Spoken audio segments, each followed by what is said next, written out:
juridique, c'est ça qui m'intéresse le plus. On nous dit que la démocratie, c'est le régime dans lequel le peuple a un droit de participation à la vie politique de la nation et un droit de contestation. Ça va ensemble. Et selon les degrés de participation, on découvre toutes sortes de démocraties, bien entendu. Nous avons la démocratie représentative, quand la souveraineté est reconnue à la nation, entité insaisissable, abstraite, personne morale. Et là, malheureusement, c'est la démocratie gouvernée, parce que le peuple, l'électeur, ne joue qu'une fonction. Ce sont les meilleurs qui doivent choisir les meilleurs des citoyens pour servir, non pas le peuple, mais plutôt la nation. Au lendemain de la révolution de 1789, c'était ces théories qui étaient en valeur. En fait, c'était une bourgeoisie qui a voulu éloigner les pauvres une fois qu'elle avait utilisé pour éclater, pour chasser, bien entendu, le clergé et la noblesse. Avec l'évolution, on en est venu à reconnaître la souveraineté au peuple. Cela veut dire que chaque citoyen a une parcelle de la souveraineté. 9 millions de Burkinabés, ça fait que chaque Burkinabé a 9 millionièmes de la souveraineté. Mais il se pose un problème. Comment voulez-vous que tout le monde, 9 millions de Burkinabés, exerce le pouvoir? C'est ce que Jean-Jacques Rousseau demandait, que chacun exerce. On ne peut pas déléguer sa compétence. Ça, cette démocratie directe, elle ne peut pas se pratiquer. C'est pour ça qu'elle s'est pratiquée longtemps à Athènes, aujourd'hui dans 4 cantons suisses. Mais dans les grands États comme le Burkina Faso, on ne peut pas y avoir une démocratie directe. Alors, on en est venu à une démocratie intermédiaire. C'est celle qui est courante à l'heure actuelle. C'est la démocratie semi-directe ou semi-représentative. Ça veut dire que le peuple, il se choisit des représentants, comme nous venons de le faire, mais il ne donne pas un mandat une fois pour toutes à ses élus. Il se permet de temps en temps d'intervenir dans la vie publique de la nation. Ainsi, lorsqu'on prévoit le référendum, ça veut dire que le peuple lui-même peut venir adopter une loi à la place de ses représentants. Il y a l'initiative populaire, par exemple, que vous avez prévue.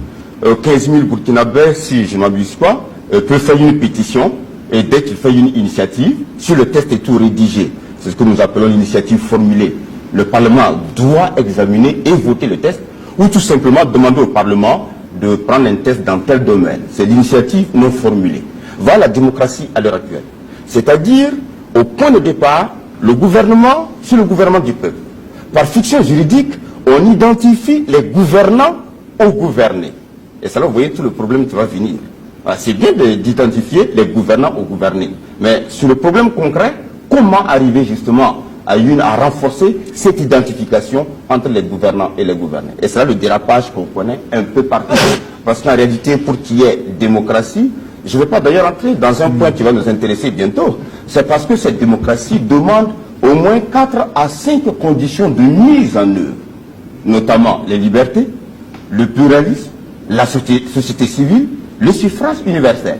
Ce ne sont pas des éléments indispensables. Ce ne sont pas des conditions suffisantes pour la démocratie. Ce sont seulement des éléments utiles à la démocratie. Mais seulement lorsqu'il n'y a pas de vertu, au sens romain du terme. Lorsque l'élite n'est pas ce qu'il faut, lorsqu'on a, pour ainsi dire, les médiocres coalisés qui sont à la tête de l'État, automatiquement la démocratie est faussée, elle est dénaturée. Alors, mais justement, comment ces médiocres coalisés ont pu parvenir à la tête de l'État? Mais c'est facile. Oui. Mais c'est facile. C'est qu'on le dit même au pays. Je ne sais pas si vous avez déjà lu l'ouvrage de René Guénon, La crise du monde moderne. Le plus beau mensonge qu'un cerveau humain ait pu brosser, c'est de faire croire au peuple qui se gouverne lui-même à travers ses représentants. D'un point de vue purement mathématique, on ne peut pas être à la fois gouvernant et gouverné, contrôleur et contrôlé. Et comme dit Aristote, un même être ne peut pas être à la fois en acte et en puissance, dans le même temps et dans le même rapport.